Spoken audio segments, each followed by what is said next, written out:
ओम सभी को नमस्ते। ओम का उच्चारण ओम।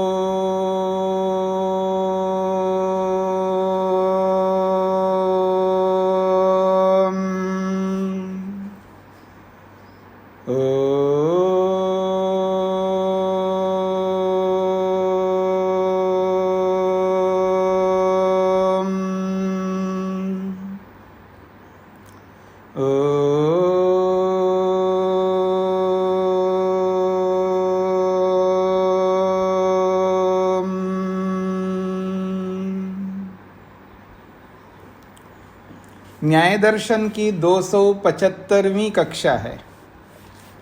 5वें अध्याय के प्रथम महानिक के 15 सूत्र पूरे किए हैं। जाति का विषय चल रहा है, पृष्ठ संख्या 286, सूत्र संख्या 16 और जाति है प्रकरण सम नामक जाति। तो ये 15वीं जाति है ना जो हम पढ़ने जा रहे हैं, 15वीं जाति। तो आइए, उभय साधर्म्यात् प्रक्रिया सिद्धे प्रकरण समः। उभय साधर्म्यात् का अभिप्राय है वादी अपने पक्ष की सिद्धि के लिए साध्यर्म से हेतु को रखते हुए अपने पक्ष को स्थापित करता है। प्रतिवादी अपने पक्ष को सिद्ध करने के लिए वो भी साध्यर्म से ही अपने पक्ष को सिद्ध करता है। तो प्रक्रिया असिद्ध है। ये जो प्रक्रिया है यानी अपने पक्ष को रखने की जो प्रक्रिया है वो तो चलती रहेगी। आप अपने साध्यर्म को रख करके अपने पक्ष को रख रहे हो, मैं अपने साध्यर्म को रख करके अपने पक्ष को रख रहा हूँ। तो ये प्रक्रिया तो बंद नहीं होगी, तो चलती रहेगी। तो कैसे काम चलेगा? तो प्रक्रिया की सिद्धि न होने से ऐसा कहकर के जब खंडन करता है उसको कहते हैं प्रकरण सम।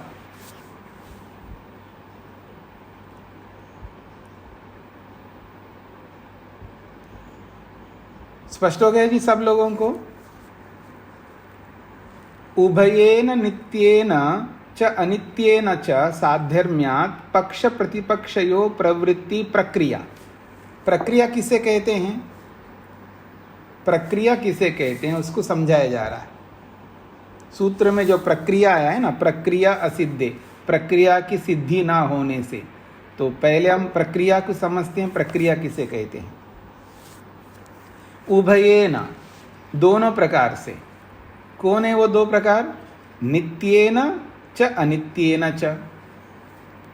नित्य पक्ष को मानने वाला और अनित्येन, अनित्य पक्ष को मानने वाला। तो नित्य पक्ष से या अनित्य पक्ष से अपनी बात को रखेंगे। तो कैसे रखेंगे? साध्यर्म्यात्, साध्यर्म को लेकर के अपने हेतु को रखेंगे। तो नित्य पक्ष वाले साध्यर्म को लेकर के, अनित्य पक्ष के द्वारा साध्यर्म को लेकर के जब पक्ष प्रतिपक्ष रखते हैं तो इस पक्ष प्रतिपक्षों को रखना ये प्रवृत्ति है। यानी दोनों अपने अपने पक्षों की प्रवृत्ति कर रहे हैं, अर्थात दोनों अपने अपने पक्षों को रख रहे हैं। इसी को प्रक्रिया कहते हैं। जैसे अनित्य शब्द अनित्य है। हेतु प्रयत्न अनंतरेकत्वात् और उदाहरण घटवत् इति एकः पक्ष प्रवर्तयति। एक पक्ष को प्रवृत्त किया उसने, वादी ने। द्वितीयश्च, और दूसरा पक्ष वाला क्या करता है? नित्य साध्यर्म्यात्, अपने पक्ष की स्थापना वो शब्द को नित्य मान करके करता है। वो भी साध्यर्म से अपने पक्ष को स्थापना करता है। एवं च सति, ऐसा होने पर आप अपनी बात रखते जा रहे हो, मैं अपनी बात रखते जा रहा हूँ। फिर आप अपनी दूसरी बात रखते हो तो मैं दूसरी बात रखता जा रहा हूँ। जो आप अपनी बात रखते जा रहे हो, मैं भी अपनी बात को रखते जा रहा हूँ। तो प्रकरण तो चलता रहेगा। तो जब ये प्रकरण चलता ही रहेगा तो बात तो बनेगी नहीं। ऐसा कह करके जब कोई व्यक्ति खंडन करता है तो उसको प्रकरण सम कहते हैं। प्रयत्न अनंतरीकत्वादिति हेतु, ये जो प्रयत्न अनंतरीकत्वाद जो हेतु है जो वादी रखता है, अनित्य साध्यर्मे न उच्यमाना, वो अनित्य के साध्यर्म को रखता हुआ ये हेतु रखता है। अनित्य साध्यर्म क्या है जी? घटवत, घड़े के समान। जैसे घड़ा अनित्य है, उत्पन्न होता है, और ऐसे ही शब्द भी अनित्य, वो भी उत्पन्न होता है। तो ये जो हेतु है प्रयत्न अनंतरीयकत्वाद, ये अनित्य के साध्यर्म से कहता है। न प्रकरणम अतिवर्तते, फिर प्रकरण बंद नहीं होता है, वो अपने पक्ष को रखता है, प्रकरण चलता रहेगा। प्रकरण अनतिवृत्ते, प्रकरण के न रुकने के कारण से निर्णय अनतिवर्तनम, निर्णय भी नहीं हो पाता है। क्योंकि आप अपनी बात बोलते जा रहे हो, मैं अपनी बात बोलता जा रहा हूं। जब दोनों अपनी अपनी बात कहते जा रहे हैं तो बात तो चलती रहेगी, और जब तक बात चलती रहेगी तो निर्णय कैसे होगा?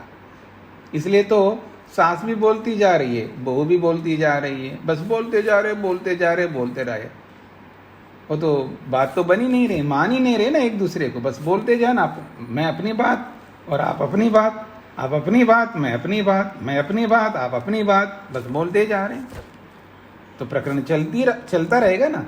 तो ऐसा चलता है रहने से बात नहीं बन सकती है। कह करके जब खंडन करता है व्यक्ति तो उसको प्रकरण सम कहते हैं। समानम च एतत् नित्य साध्यर्मेन उच्यमाने हेतु, तो यही बात नित्य साध्यर्म को लेकर के जो प्रतिवादी रखेगा उसमें भी ऐसा ही चलता रहेगा, वो भी अपनी बात रखता जाएगा। अनित्यवादी जब अनित्यत्व को लेकर के रखता जाएगा तो नित्यवादी नित्यत्व को लेकर के रखता जाएगा, वो भी अपना हेतु देता जाएगा। तो दोनों अपनी अपनी बातें बताते जा रहे हैं। तदिदम प्रकरण अनतिवृत्तिया, जब प्रकरण चालू रहता है, प्रकरण बंदी नहीं हो रहा है, तो प्रकरण के अनिवृत्ति होने से, अर्थात प्रकरण के चालू रहने के कारण से बात नहीं सिद्ध हो सकती, ऐसा कह करके जब कोई व्यक्ति प्रत्यवस्थानम खंडन करता है उसको प्रकरण सम कहते हैं। समानम च एतद् वैधर्म्ये अपि, ऐसा ही वैधर्म्य को लेकर के भी आप रख सकते हो। वैधर्म को लेकर के अपने पक्ष को रखो तो प्रतिवादी भी वैधर्म को लेकर के अपने पक्ष को रखेगा, तो दोनों ही प्रकरण सम। तो उभय साधर्म्यात् प्रक्रिया सिद्धे प्रकरण समा, उभय वैधर्म्यात् प्रक्रिया सिद्धे प्रकरण समा, ऐसे दो भेद हो जाएंगे इसके प्रकरण सम के। हाँ जी, स्पष्ट हो गया सब लोगों को प्रकरण सम क्या होता है। अस्य उत्तरम, अब इसका उत्तर दिया जा रहा है। उत्तर यह दिया जा रहा है, प्रश्नकर्ता जो बोल रहा था कि प्रकरण चालू रहने से पक्ष की सिद्धि नहीं हो पाएगी, इसलिए ऐसा कह करके खंडन करता जा रहा है, तो उसका समाधान करता जो समाधान कर रहे हैं, ऐसा कैसे होगा? केवल अपने अपने पक्ष को ही तो रखेंगे थोड़ा है, उसका खंडन भी तो करेंगे ना। केवल आप अपनी बात रखते जा रहे हो, मैं अपनी बात रखता जा रहा हूं, ऐसे थोड़ा होगा। नियम क्या है? आप अपनी बात रख करके मेरा खंडन करेंगे, मैं अपनी बात रख करके फिर आपका खंडन करूंगा। तो जो खंडन करने पर उस खंडन का आप खंडन नहीं करोगे तो फिर क्या होगा? मैं जीत जाऊंगा। या आप जो मेरा खंडन करोगे, मैं आपके खंडन का खंडन नहीं करूंगा, तो क्या होगा? आप जीत जाओगे। तो प्रकरण तो बंद हो जाएगा ना। और ये जो प्रकरण चल रहा है, ये प्रकरण कब चलता है? आप मेरी बात को स्वीकार कर रहे हैं, मैं आपकी बात को स्वीकार करके फिर प्रकरण चला रहे हैं हम लोग। तो जब मैंने आपकी बात को मान लिया तो निषेध क्यों कर रहा हूं मैं आपके इस प्रकरण को? स्पष्ट हो रहा है? जब आप अपने पक्ष को रख रहे हो तो आपके पक्ष को मैं मान करके तो खंडन करना चाह रहा हूं, तो पहले आपके पक्ष को मानूंगा तो खंडन करूंगा, बिना माने कैसे खंडन करूंगा आपके पक्ष को? मानने का मतलब समझ रहे हैं आप लोग? वहां जाओ पीछे, सिद्धांतों के ऊपर कितने प्रकार के सिद्धांत होते हैं। 4 सिद्धांत होते हैं ना, उन चारों में एक अभ्युपगम सिद्धांत होता है। अच्छा, आप शरीर को नित्य मानते हैं, चलिए मान लेते हैं। अगर नित्य है तो हमारे प्रश्नों का उत्तर दो। तो मान लिया ना आपने सामने वाले के पक्ष को, मान करके तो खंडन करोगे। तो सामने वाले पक्ष को मानोगे ही नहीं है तो फिर खंडन क्यों करोगे? उसको देखोगे ही नहीं आप।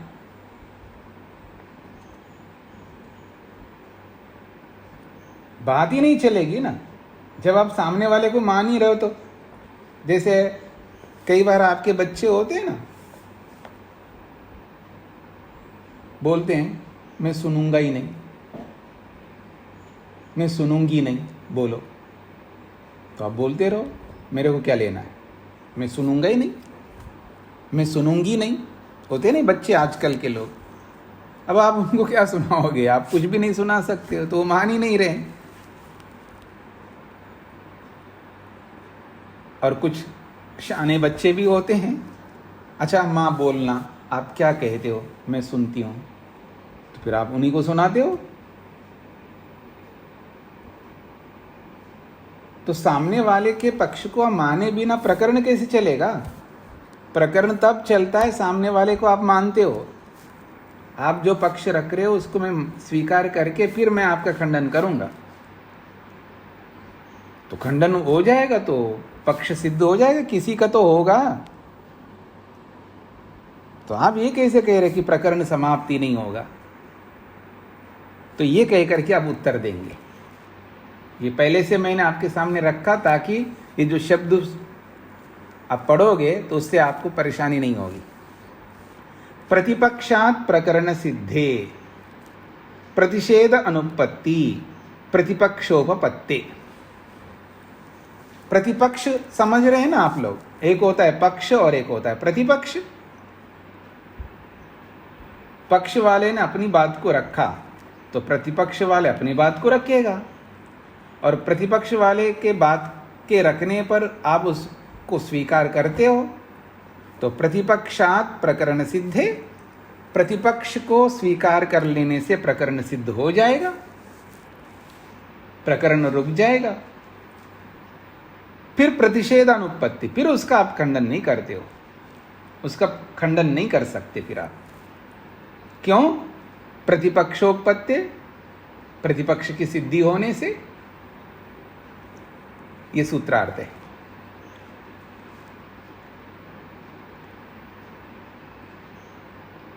अभी जो मैंने अपनी ओर से जो सुना है ना, वही बात यहां पर सूत्र में बताई जा रही है। अब फिर मेरी ओर देखिएगा। आप पक्ष वाले हैं और मैं प्रतिपक्ष हूं, दो ही होते हैं ना, एक पक्ष और प्रतिपक्ष। आप अपने पक्ष की बात रख रहे हो, जी मैं तो ये मानता हूं, तो आपको मान करके मैं अपना पक्ष रखूंगा। यदि ऐसा आप मानते हो तो मेरा पक्ष ऐसा है, मैं ऐसा मानता हूं, तो आपके पक्ष को मान करके मैं अपनी बात रखूंगा ना। इसका मतलब आपको मान लिया मैंने, मान लिया तो आप पक्ष नहीं, आपको फिर नहीं खंडन कर सकते है ना। पक्ष तो चलता रहेगा जी, तो चलेगा ना, पक्ष तो चलेगा। मैंने आपको मान लिया तभी तो चलेगा। अगर आपको नहीं मानता तो बात चलेगी कैसे? अगर मैं आपको मान लिया तो फिर आपका खंडन नहीं कर सकता। खंडन नहीं कर सकता मतलब आप पक्ष रख नहीं सकते, ये थोड़ा बोल सकता हूं मैं। खंडन का मतलब है आप पक्ष नहीं रख सकते, ये थोड़ा बोल सकता हूं। आपने पक्ष रख लिया तो मैंने मान लिया, फिर क्यों खंडन कर रहे हो? मैं खंडन नहीं कर सकता, पक्ष रख नहीं सकते। ये प्रकरण सम तो यही है। दोनों अपने अपने पक्ष रखेंगे तो पक्ष चलता ही रहेगा जी, कहीं निर्णय तक नहीं पहुंचेंगे जी। इसलिए इसको रखो ही नहीं, इसका ही तात्पर्य है। अब मैं कुछ बोलूंगी, बहू क्या कह रही पता? आपको ऐसे नहीं समझ में आएगा। बहू कह रही मैं कुछ बोलूंगी तो सास कुछ बोलेगी, सास कुछ बोलेगी तो मैं कुछ बोलूंगी। मैं खाली थोड़ा रह सकता हूं सुन करके, इसलिए मैं सुनूंगा ही नहीं। ऐसे थोड़ा चलेगा।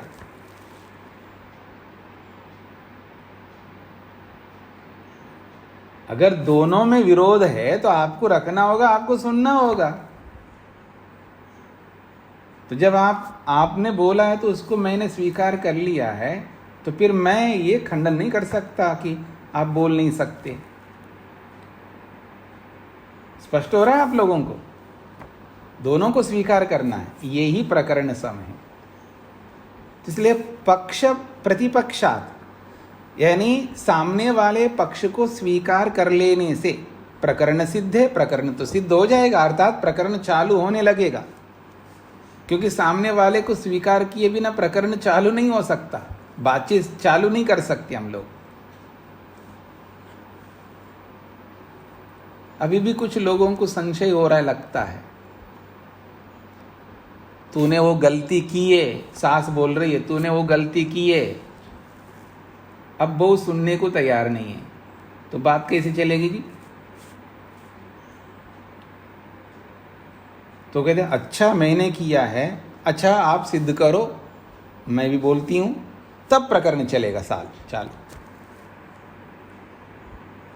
अगर बहू ये कहने लगे आप कुछ बोलोगे मैं कुछ बोलूंगी, मैं खाली नहीं रह सकती, आप कुछ बोलोगे तो मैं कुछ बोलूंगी, और मैं बोलूंगी तो आप भी बोलोगे, इसलिए मैं बोलूंगी नहीं, इसलिए प्रकरण शुरू ही नहीं करना है। इसलिए ऐसा कह करके जब खंडन करते हैं तो उसको प्रकरण सम कहते हैं। ऐसा नहीं चलेगा, ऐसा जीवन नहीं चलता, आपको सुनना पड़ेगा तभी समाधान होता है।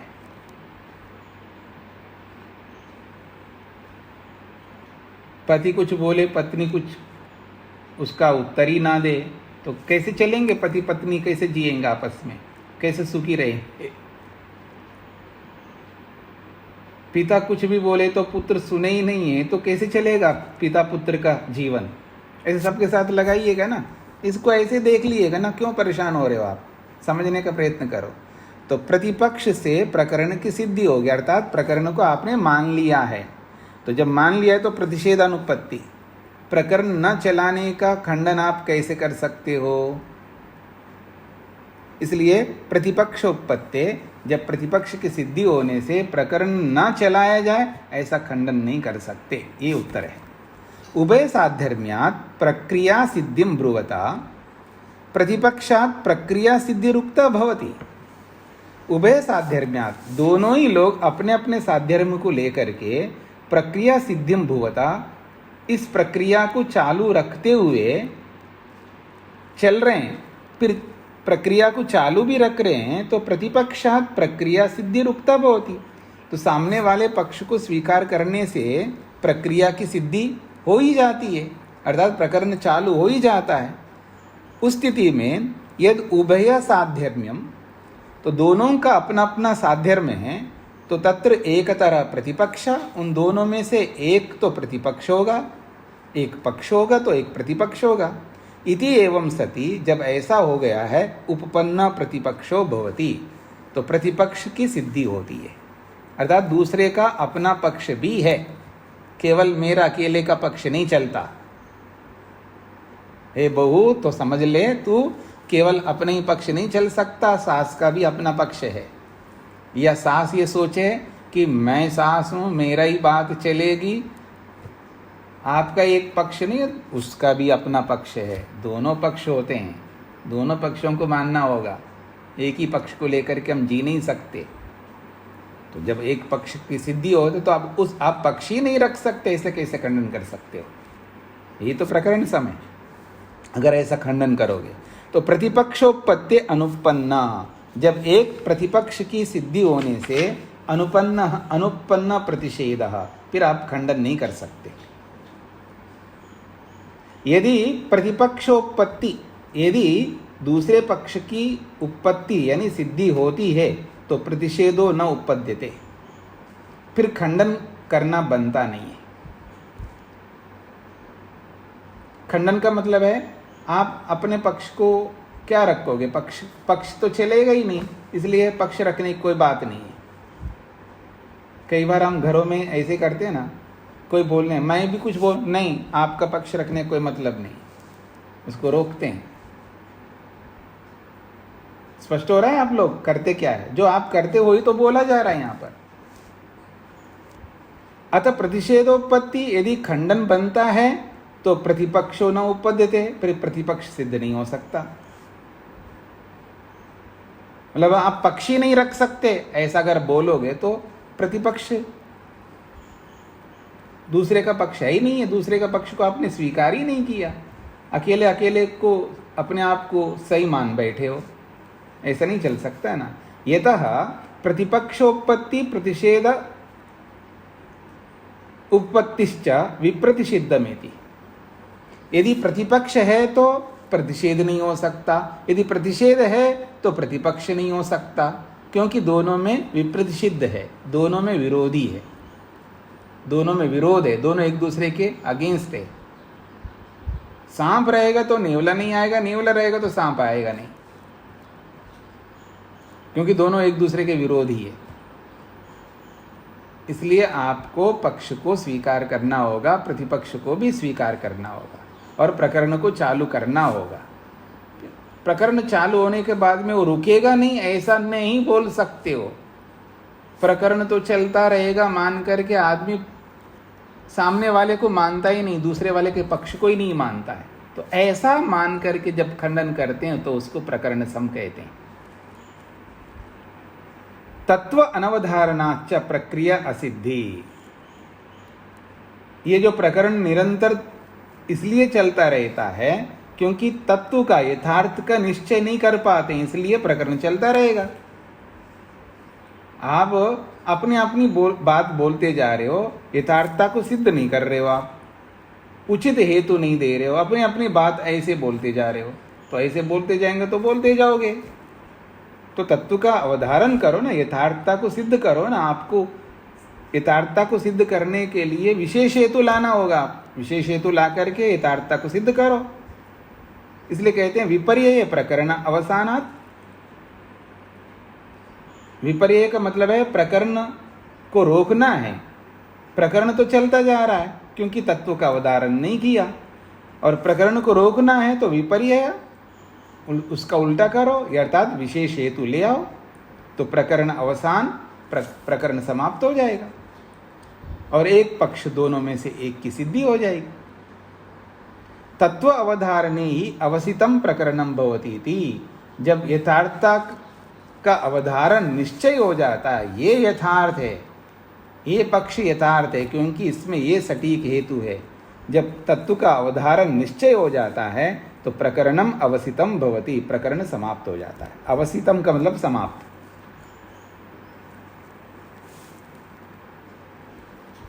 प्रकरण सम को लेकर के जी मैं अपनी बात रख दिया है।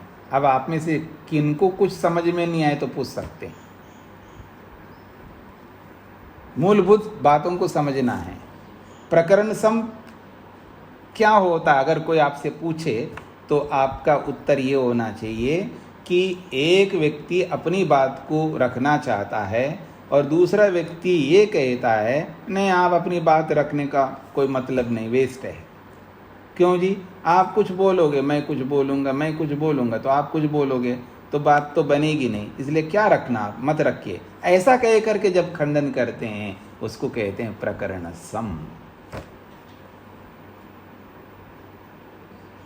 ऐसा कह करके खंडन आप नहीं कर सकते। क्यों? क्योंकि सामने वाला जो कहना चाहता है वो ऐसा कोई सड़क छाप थोड़ा है, कोई सड़क पर चल रहा, आपका घर का अपना ही सदस्य है, उसका भी अपना मंतव्य आपको जानना चाहिए। उसको ऐसे कैसे रोक सकते हो? भाई बातचीत हम उन्हीं के साथ करते हैं ना, चाहे वो घर के हो या हमारे मित्र हो या हमारे पड़ोसी हो या जिसके साथ हमारा नाता किसी न किसी रूप में बनता, उन्हीं से तो हम चर्चा करेंगे ना। तो सामने वाले की बात को सुने भी ना, उस पर मंथन किए भी ना, आप रखने से पहले उसको रोक रहे हो, इसी का नाम प्रकरण सम है। अब तो स्पष्ट हो गया। तो 15 जातियां हो गई जी। 16वीं जाति है अहेतु सम नामक जाति को बताएंगे। अहेतु सम नामक जाति, और ये जो है अहेतु सम नामक जाति है, ये कोई नई जाति नहीं है, पीछे इन बातों को हम पढ़ चुके हैं। एक पीछे का प्रसंग याद कर लो जो यहाँ पर कहना चाह रहे हैं। प्रमाणों को लेकर के वहाँ पर बोला था, प्रमाण और प्रमेय की सिद्धि को लेकर के बोला था। प्रमाण पहले है तो प्रमेय बाद में होगा तो भी सिद्ध नहीं हो पाएगा। यदि प्रमेय पहले है और प्रमाण बाद में होगा तो भी सिद्धि नहीं होगी। और प्रमाण और प्रमेय दोनों एक साथ रहेंगे तो भी बात नहीं बन पाएगी। ऐसा पीछे हम पढ़ चुके हैं, याद आ रहा है किसी को?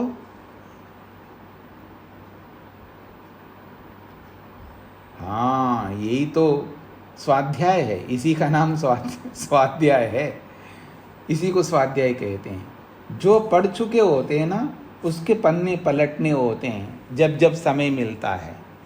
दुनिया में आदमी सबसे ज़्यादा टाइम वेस्ट करने वाला होता है। मेरी बात पर ध्यान दीजिएगा।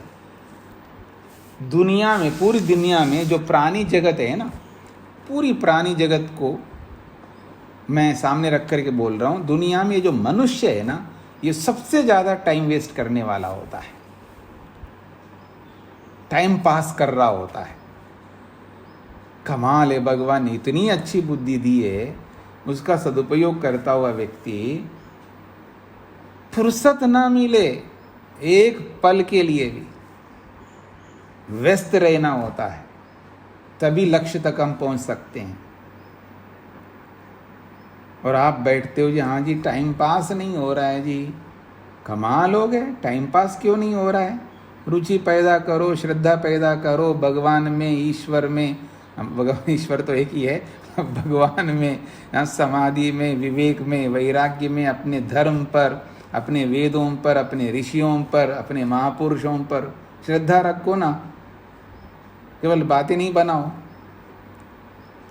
तो फिर स्वाध्याय लगातार, फुर्सत ही नहीं मिलेगा स्वाध्याय। तो पीछे के पन्ने पलटते रहेंगे ना, तो बहुत सारी बातें आती रहेगी। तो ये बात हम पढ़ चुके हैं, फिर भी यहाँ पर प्रस्तुत किया जा रहा है। तो प्रमाणों के प्रसंग में एक बात कही थी, वही यहाँ पर अहेतु सम के नाम से प्रस्तुत किया जा रहा है। तो अहेतु सम क्या होता है? तो कहते हैं त्रैकाल्या सिद्धे हेतु हो अहेतु समः।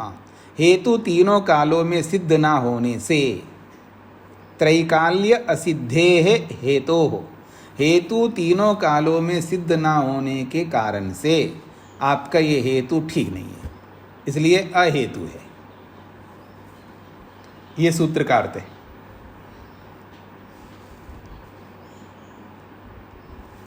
स्पष्ट हो गया जी सूत्रार्थ? अब कैसे हैं तीनों कालों में हेतु असिद्ध कैसे हो रहा है, अब भाष्य से आपको समझ में आएगा। थोड़ा धैर्य रखिए, समझने का प्रयत्न करिएगा, पीछे के संस्कारों को उजागर करिएगा। अच्छा, संस्कारों को जगाना आपसे बेहतर और कोई नहीं जान सकता, ये भी याद रखना। संस्कारों को, अपने संस्कारों को उजागर करना, अपने संस्कारों को ताजा करना आपसे बेहतर कोई नहीं जान सकते।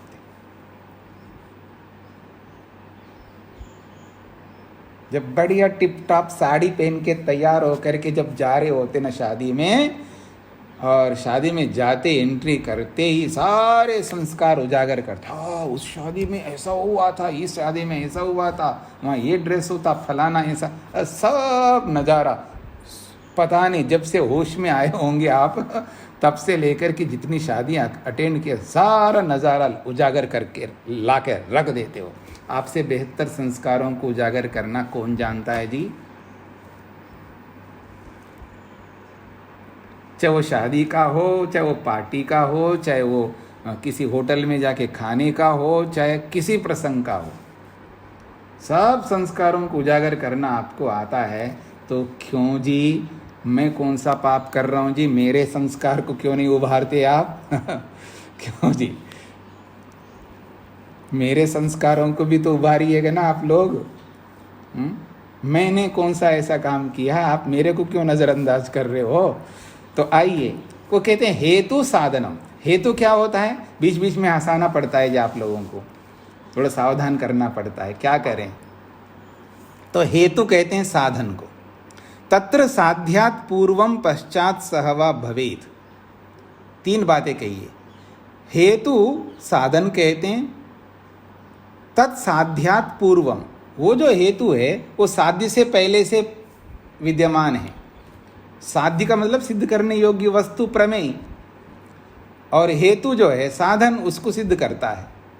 यदि मान लो पहले से हेतु है हमारे पास और सिद्ध करने वाली वस्तु बाद में आ रही है,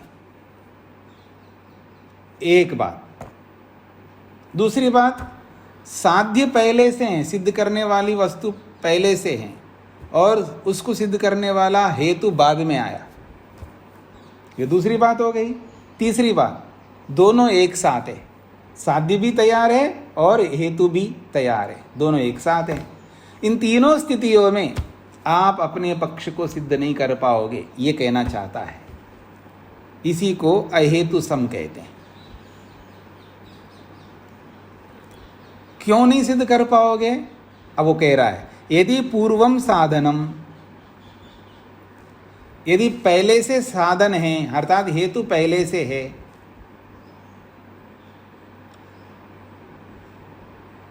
तो साध्य का कब होगा? बाद में आएगा।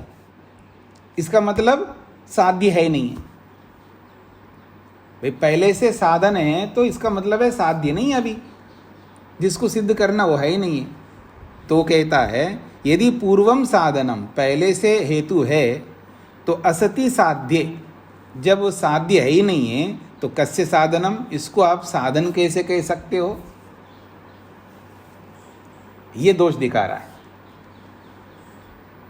ये स्पष्ट हो गया सब लोगों को? अथ पश्चात, यदि मान करके चलिएगा साध्य पहले से है और हेतु जो है बाद में आया, अथ पश्चात इसका मतलब है हेतु बाद में और साध्य पहले से तैयार है, तो उसको दोष दिखा रहा है। साधने असति साधने कस्य इदम साध्यम, वो कहता है साध्य बोल रहे हो आप, साध्य का मतलब ही नहीं बन सकता, बिना साधन के साध्य कैसे कह सकते हो आप? ऐसा कह के खंडन कर रहा है। तो दूसरी बात से भी बात नहीं बन रही है। अच्छा युगपत, युगपत का मतलब एक साथ। अच्छा आप वैसे कहो तो भी खंडन कर रहे हो, ऐसा कहे तो भी खंडन कर रहे, तो ये काम करते दोनों के एक साथ रखता हूँ मैं, साधन को भी और साध्य को भी। तो अच्छा युगपत, युगपत का मतलब एक साथ। कौन? साध्य साधने, साध्य और साधन एक साथ विद्यमान है। तो द्वयो विद्यमानयो, दोनों एक साथ होने पर किम कस्य साधनम किम कस्य साध्यमिति, मैं कैसे मानूं ये साधन है और ये साध्य है? क्यों ना इसको साध्य मानूं और इसको साधन ना मानूं? जब दोनों एक साथ है तो मैं क्यों मानूंगा? जिसको आप साध्य कह रहे हो उसको मैं साध्य क्यों मानूं? जिसको आप साधन कह रहे हो उसको साधन ही क्यों मानूं मैं? दोनों एक साथ है, तो मैं कैसे मानूं कौन साध्य है कौन साधन है? क्योंकि दोनों एक साथ है। इस कारण से तो भी आप अपने पक्ष को सिद्ध नहीं कर पाओगे। तो इसलिए कह रहे हैं किम कस्य साधनम, कौन किसका साधन बनेगा, और किम कस्य साध्यम, और कौन किसका साध्य बनेगा। ऐसा कह करके वो तीसरी बात को लेकर के भी खंडन कर रहा है। तो इसलिए जो हेतु है आपका, हेतु अहेतु न विशिष्यते, ये हेतु जो है आपका ये अहेतु से विशेष नहीं है, अर्थात अहेतु ही बन रहा है। जो आप हेतु दे रहे हो, साधन दे रहे हो अपने पक्ष की सिद्धि करने के लिए, वो हेतु कभी भी हेतु नहीं बन सकता, ये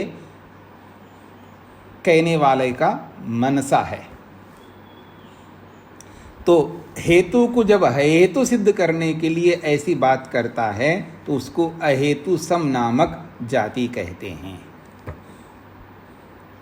हाँ जी, ये बात स्पष्ट हो गई, सब लोगों को समझ में आ गया? अस्य उत्तरम। हाँ, चेतन जी को क्या कहना है? स्वामी जी निवेदन है जी, पूर्व सूत्र की भांति इसका सरलीकरण एक बार बता दीजिए। इसका सरलीकरण तो अभी बताए ना जी, कि आप सिद्ध करने वाले साधन को लाके खड़ा कर दो। अब साधन है आपके पास में, अब साध्य नहीं है, सिद्ध करने योग्य वस्तु नहीं है, तो जिसको आप साधन बोल रहे हो किस आधार पर बोल रहे हो? बिना साध्य के। ये पहला प्रश्न है। आप माइक खोल के रखिएगा। हाँ जी। पहली बात समझ में आ गई? हाँ जी, हाँ जी। अब दूसरी बात पर आओ। अच्छा, आप पहले साधन रखने पर आपको समस्या आ रही है, आप खंडन कर रहे हो, तो ये काम करता हूं जी, मैं पहले साध्य को लाके खड़ा करता हूं। मैं कहता हूं जी ये जो है ना, ये सोना है, गोल्ड है, साध्य है। बिना उसको तराशने वाले के इसको गोल्ड कैसे कह सकते हैं? साधन तो है ही नहीं उसको गोल्ड सिद्ध करने वाला। साध्य पहले है और साधन नहीं है। बिना साधन के उसको साध्य नहीं कह सकते। ये दूसरा प्रश्न है। दूसरी बात भी नहीं बन पा रही है। अब तीसरी बात कहता हूं। अच्छा, एक काम करता हूं, मैं साधन को भी रखता हूं और साध्य को भी रखता हूं, दोनों के एक साथ रखता हूं। तो कहता है दोनों के एक साथ रखोगे तो भी बात नहीं बनेगी। क्यों बनेगी नहीं? मैं कैसे मानूं जिसको आप साधन बता रहे हो वो साधन ही है? वो साध्य भी तो हो सकता है। और जिसको आप साध्य कह रहे हो उसको मैं साध्य क्यों मानूं? वो साधन भी तो हो सकता है। दोनों को एक साथ रखने पर वो संशय पैदा करवा दिया। तो तीनों बातों को लेकर के वो खंडन कर रहा है। तो अब आप पक्ष अपना रखोगे कैसे है? अब जो भी हेतु रखोगे उसको हेतु सिद्ध करने ही दे रहे, हेतु के रूप में सिद्ध करने नहीं दे रहा है, वो हेतु बन ही नहीं सकता इन तीन कारणों से। ऐसा कह करके जब वो हेतु का खंडन करता है तो उसको अहेतु सम नामक जाति कहते हैं। हाँ जी, चेतन महाराज बोलिए। स्पष्ट हो गया? और किसी कुछ पूछना है जी? इसका उत्तर देख लीजिएगा। स्वामी, अवस्थितम का क्या अर्थ है? ही अवस्थितम। अवस्थितम का मतलब है समाप्त होता है। अवसान को अवस्थित कहते हैं। अवस्थित का मतलब है समाप्त हो जाता है। जब सद हेतु आ जाता है, यथार्थ हेतु जब दे देगा व्यक्ति, तब तो वो सिद्ध हो ही जाएगा। अस्य उत्तरम, अब इस अहेतु सम का उत्तर दिया जा रहा है। वो कहते हैं हेतुतः साध्य सिद्धे, हेतु से साध्य की सिद्धि होती है जी। चाहे वो पहले रहे बाद में रहे, एक साथ रहे, कोई मतलब नहीं है। तीनों ही बात बन सकती है। ये कोई जरूरी नहीं है कि ये पहले होने पर नहीं हो सकता, वो बाद में होने पर नहीं हो सकता, साथ में होने पर नहीं हो सकता। पहले भी हो सकता है, बाद में भी हो सकता है, साथ में भी हो सकता है। दुनिया में सब होते हैं। मुख्य बात यह है कि अगर आपने सटीक हेतु दिया है तो साध्य की सिद्धि हो जाएगी। आपका हेतु ही गलत है तो मैं कुछ नहीं कह सकता। माता जी माइक बंद करके रखिएगा, आपका काम पूरा हो गया जी। तो कहते हेतुतः साध्य सिद्धे, जब सटीक हेतु दिया जाता है तो साध्य की सिद्धि हो ही जाती है। जब साध्य की सिद्धि हो ही जाती है तो त्रैकाल्य असिद्धि जो आप कह रहे हो ये ठीक नहीं है। तीनों कालों में हेतु की सिद्धि नहीं होती, ऐसा जो आपने बोला है वो उचित नहीं है। क्यों उचित नहीं है? हेतुतः साध्य सिद्धे, हेतु से, यथार्थ हेतु से साध्य की सिद्धि हो जाती है। अब सटीक हेतु ले आओ, साध्य की सिद्धि हो जाएगी। ये समाधान है। सूत्रार्थ स्पष्ट हो गया? अब भाष्य को देखिएगा। न त्रैकाल्य असिद्धि, तीनों कालों में असिद्धि होती है ऐसा जो आपने बोला ये उचित नहीं है। कस्मात, क्यों उचित नहीं है? हेतुतः साध्य सिद्धे, उचित हेतु से साध्य की सिद्धि होती हुई दिखाई देता है संसार में। सब लोग करते हैं।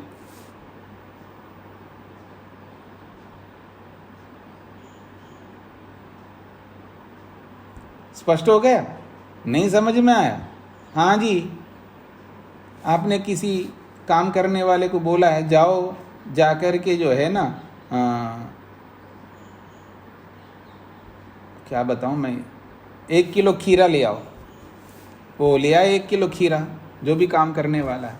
और आपने देखा है, देखते आपको ऐसा लग रहा है 1 किलो तो कैसे, 1 किलो तो नहीं लग रहा है, ऐसा तो नहीं है एक आध बीच में रास्ते में खा के आए, ये मेरे को दिख नहीं रहा है 1 किलो।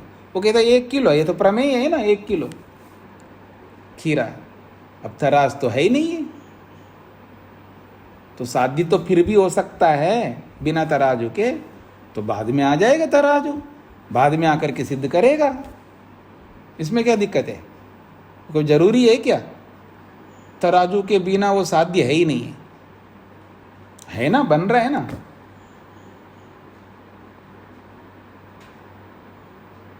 और कहीं कहीं तराजू पहले होता है, बाद में सब्जी आती है, बाद में वो चीज़ आ जाती है। और हमारे घरों में तो आजकल तो तराजू पहले से रहता है, चीज़ें बाद में आती हैं, ऐसा भी तो होता है। और दोनों एक साथ भी हो सकते हैं।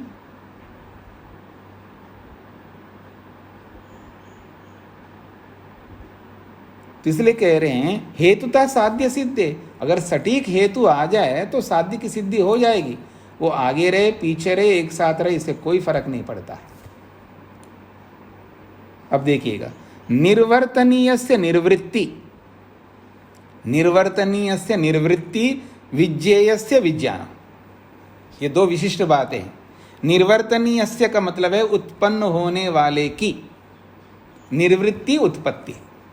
निर्वर्तनीयस्य निर्वृत्ति का मतलब है उत्पन्न होने वाले की उत्पत्ति।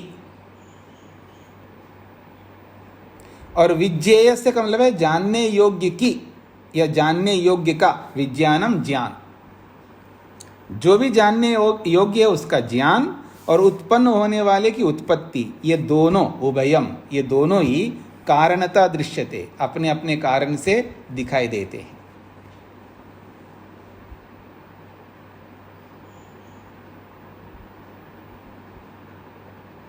उत्पन्न होने वाले की उत्पत्ति का मतलब है घर उत्पन्न हो रहा है जी, अर्थात घर बन रहा है। तो इस बनते हुए घर को देख करके पता लगता है ना ये कारण से ही बन रहा है। आप कारण, आपको कारण नहीं दिख रहा है, स्पष्ट हो रहा है? आपको कारण नहीं दिख रहे हैं, मतलब दीवारें बन चुकी हैं, छत डल चुका है, सब कुछ हो चुका है, और पर वो पूरा बना नहीं, प्लास्टर नहीं हुआ है, और भी बहुत सारे काम होते हैं ना उसके। पर निवर्तनीय से निर्वृत्ति, उत्पन्न होने वाली वस्तु की उत्पत्ति। तो उत्पन्न होने वाली वस्तु क्या है? हाँ जी संतोष माता जी, देखो आपके बेटे लोग क्या कर रहे हैं, मकान बना रहे हैं, लेकिन ईंट नहीं दिखाई दे रहे, सरिये नहीं दिखाई दे रहे, सीमेंट नहीं दिखाई दे रहे, लेकिन उत्पन्न होने वाले उस मकान की उत्पत्ति दिख रही है। तो आपको क्या समझ में आता है? कारणों से ये उत्पन्न हो रहा है, यही तो समझ में आएगा। दूसरी बात, विज्ञेयस्य विज्ञानम, जानने योग्य वस्तु का ज्ञान। अब कोई नई चीज आपके सामने रख करके धर दी आपके बेटे ने, चीज तो है लेकिन उसका ज्ञान भी तो बताएगा वो। इसको माँ इसको ये कहते हैं, थोड़ा एक बार काट के खिलाना, आपने नहीं देखा है जी, मैंने तो कभी देखा ही नहीं ये चीज़। तो कोई बात नहीं, मैं बता रहा हूँ ना, ये इसका ये नाम है और ये ऐसा फ्रूट है, अब इसको ऐसा काटो और मेरे को दे दो और आप भी खाओ, तो जानकारी हो जाएगी ना। विज्ञेयस्य, जानने योग्य का विज्ञान, ज्ञान, ये सब, ये उभयम, ये दोनों कारणता दृश्यते, अपने अपने कारणों से समझ में आते हैं। ऐसा थोड़ा है कि साध्य है तो उसका कारण के बिना साध्य कैसे मानूं, या साधन है तो बिना साध्य के कैसे इसको साधन मानो। सब मान सकते हैं ना, सबके कारण होते हैं, उन कारणों से समझ में आ जाता है। तो सोयम महान प्रत्यक्ष विषय उदाहरणमिति, ये जो उदाहरण है ये विशेष, महान का मतलब है बहुत बड़ा प्रत्यक्ष का विषय बनता है। उदाहरण ही ऐसा होता है जो प्रत्यक्ष का ये बहुत बड़ा विषय है। अब इसको झुटलाया नहीं जा सकता। प्रत्यक्ष को आप झुटला नहीं सकते, सब जानते हैं इन बातों को। यत्तु खलु उक्तम, जो आपने ये बात कही है, असति साध्य कस्य साधनमिति, बिना साध्य के ये साधन किसका बनेगा? ये जो उत्तर आपने, ये जो प्रश्न किया था हम पर, अब बताते हैं आपको इसका उत्तर। यत्तु निर्वर्त्यते, जो उत्पन्न हो रहा है उसका साधन है ये। जो भी उत्पन्न हो रहा हो, जो भी बन रहा हो, जो भी वस्तु बन रही है, उसी का ये साधन है। यच्च विज्ञाप्यते, और जिसका जनाया जा रहा है, जिसका ज्ञान करवाया जा रहा है, उसका साधन है ये।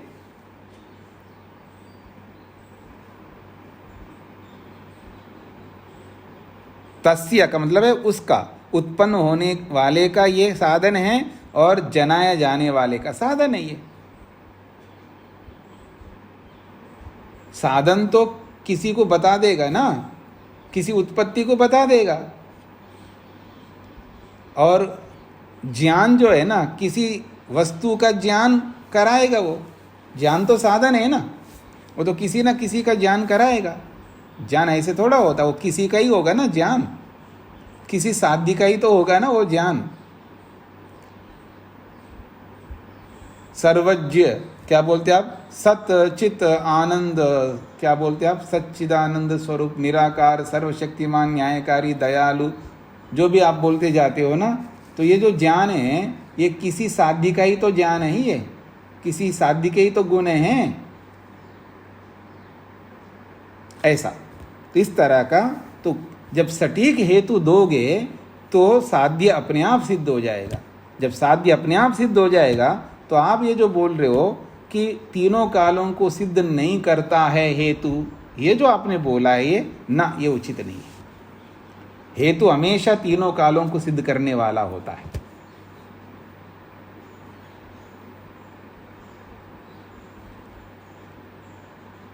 हाँ जी, स्पष्ट हो गया सब लोगों को? चलिए आप प्रश्नोत्तर करिएगा। अब आपके पास 10 मिनट बचा हुआ है। अब नया मैं नहीं सुनाना चाहता हूँ। वैसे 20वां सूत्र का कोई विशेष नहीं, इसको भी पूरा कर लेते हैं। प्रतिषेध अनुपत्तेश्च प्रतिषेध्य अप्रतिषेध। प्रतिषेध अनुपत्ति, एक होता है प्रतिषेध, प्रतिषेध का अर्थ होता है खंडन। खंडन की सिद्धि नहीं हो सकती है। जो आप खंडन करना चाह रहे हो, बिना मतलब का जो खंडन कर रहे हो, तो आपका खंडन बन ही नहीं सकता। क्यों? प्रतिषेध्य अप्रतिषेधः। प्रतिषेध्य का मतलब है खंडन करने योग्य। प्रतिषेध्य कहते हैं जिसका प्रतिषेध किया जा रहा है, जिसका खंडन किया जा रहा है, वो चीज, वो वस्तु प्रतिषेध कहलाता है।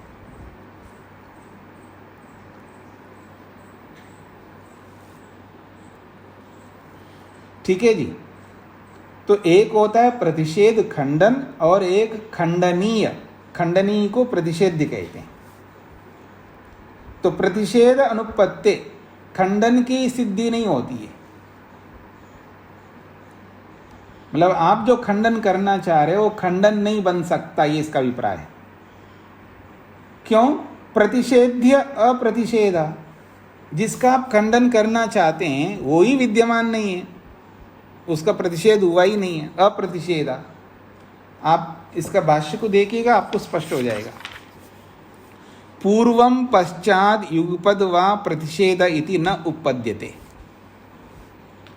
आपने जो बोला है ना, साधन पूर्व है तो बात नहीं बनेगा, साधन बाद में होगा तो भी नहीं बन पाएगा, और युगपद दोनों एक साथ रहेंगे तो भी नहीं बन पाएगा। तो ऐसा जो आपने बोला है, तो पूर्वम पश्चात युगपद, ऐसा कहकर के आपने जो प्रतिषेध किया है, खंडन किया है, इतना उपपद्यते, ये आपका खंडन बन ही नहीं सकता। मतलब आप ऐसा खंडन कर ही नहीं सकते। क्यों? प्रतिषेध अनुपत्ति, प्रतिषेध अनुपत्ति खंडन की सिद्धि ना होने से स्थापना हेतु सिद्धा, जो हमने स्थापना करने के लिए जो हेतु दिया है वो सिद्ध हो जाएगा। स्थापना हेतु सिद्ध, स्थापना हेतु सिद्ध हो जाएगा।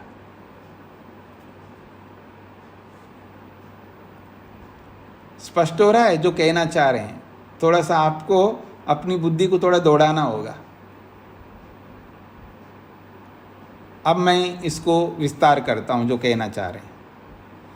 खंडन है ना जी, खंडन, जो आप खंडन कर रहे हो, खंडन पहले है और जिसका आप खंडन करना चाहते हो वो बाद में है। स्पष्ट हो रहा है? जैसा आपने खंडन किया ना हमारा, उसी का टिट फॉर टेट कर रहा हूं मैं। अब आपको समझने का प्रयत्न करिएगा। तो खंडन एक है और खंडनी दूसरा है।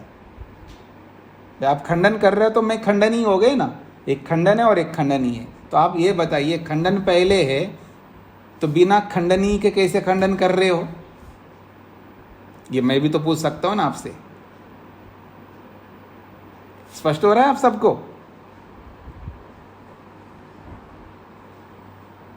अच्छा, एक काम करते हैं, खंडन करने योग्य को पहले रखते हैं और बाद में खंडन को लाते हैं। तो बिना खंडन के ये खंडनीय कैसे पहले रह सकता है? ये भी नहीं रह सकता।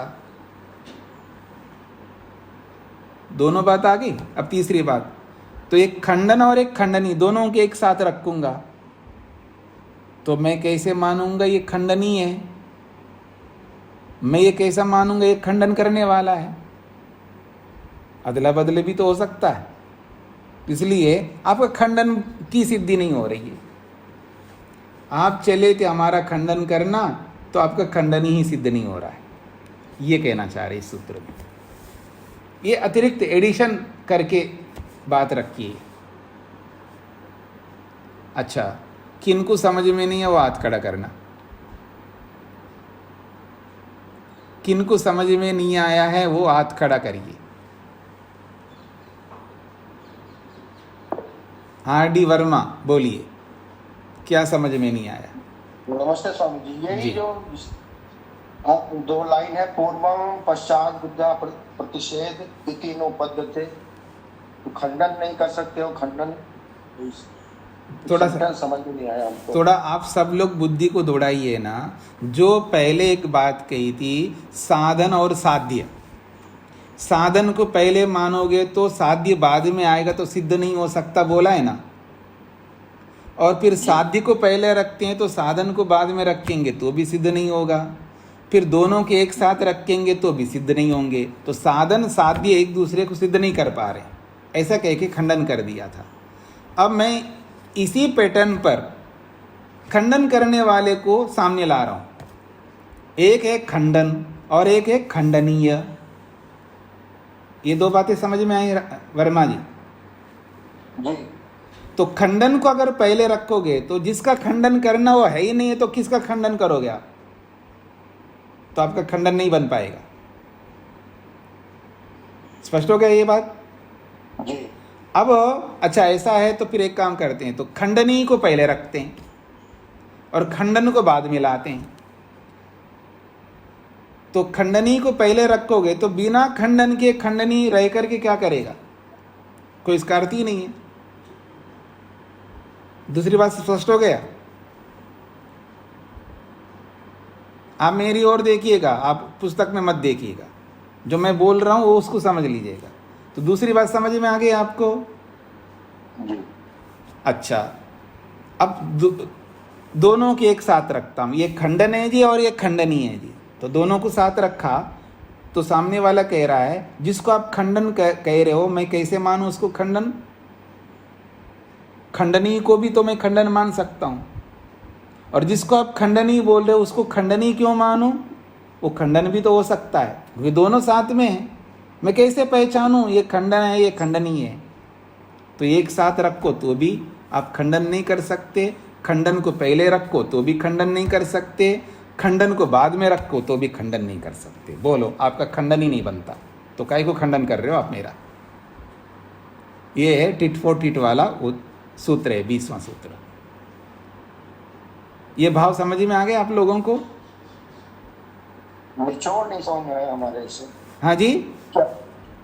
ये खंडन है और खंडनीय है तो दोनों नहीं कर सकते, लेकिन इसका मतलब क्या हुआ ये समझ नहीं आया स्वामी जी। तो जी आपको इसका मतलब नहीं समझ में आएगा जी, फिर तो आपको इसका मतलब फिर नहीं समझ में आएगा। इतना स्पष्ट बता दिया तो भी समझ में नहीं आ रहा है, तो आप बुद्धि को दौड़ा नहीं रहे हो। आप शब्दों में रहिएगा ना।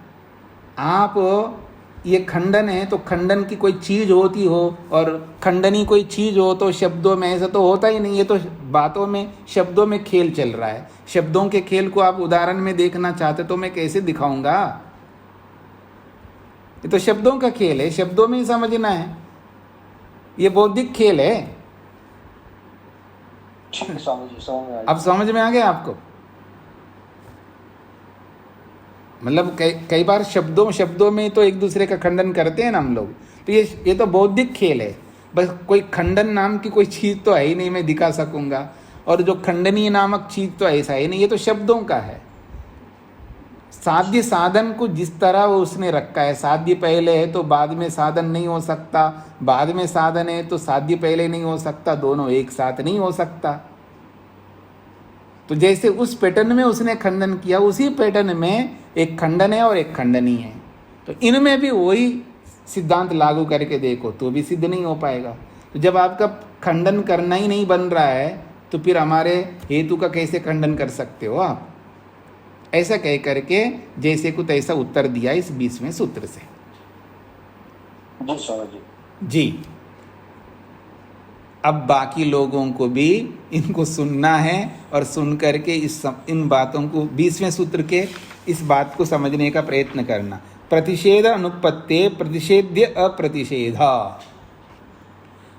प्रतिषेध अनुपत्ति का मतलब है आपका खंडन की सिद्धि नहीं हो रही है, तो आप जिसका आप खंडन करना चाह रहे हैं प्रतिषेध है वो, तो प्रतिषेध्य अप्रतिषेधा, प्रतिषेध्य का आप खंडन ही नहीं कर पाओगे। अर्थात हमारा जो प्रतिषेध्य हेतु है उस हेतु का आप खंडन नहीं कर सकते हो, क्योंकि पहले आप अपने खंडन को ही सिद्ध नहीं कर पा रहे हो। मैं खंडन करने वाला हूँ, इस बात को की सिद्धि नहीं हो रही है, आपका खंडन की सिद्धि नहीं हो रही है। तो हमारा जो खंडनीय वस्तु है उसका क्या खंडन कर पाओगे?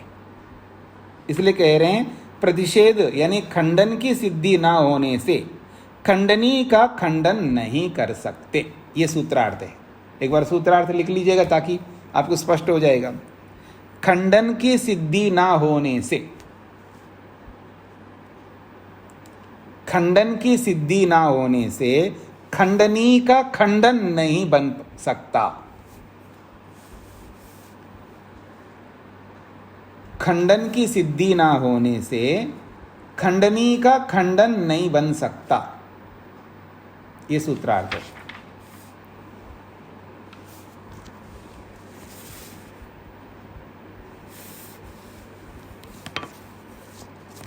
तो अब आप लोगों का कर्तव्य है इसको अच्छी तरह समझ के आइएगा।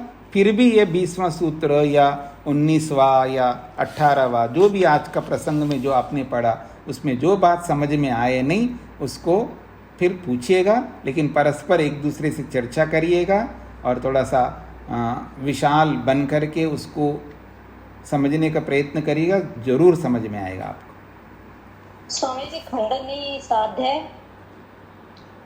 हाँ जी, खंडनी नाम साध्य का है। अब आप सुन लीजिएगा और पूछिएगा एक दूसरे से। आप विचार विमर्श करते हैं आप लोग एक दूसरे से विचार विमर्श करिएगा, समझने का प्रयत्न करिएगा, तो आपको कोई ना कोई बता देगा आपको। और फिर भी नहीं हो पाया तो आधा घंटे पहले आ जाओ, आकर के ऑनलाइन में आके जुड़ जाओ और एक दूसरे से पूछ करके समझ लो ये बात क्या हो रही है। जब पड़ोसन कुछ बोल रही होती है तो उस समय समझ में नहीं आता तो दूसरे पड़ोसन से पूछ करके समझ लेते हम लोग। होता है नहीं होता है ऐसा? तो ऐसे मेरे साथ भी लागू करिएगा। ओम ओम शांति शांति शांति।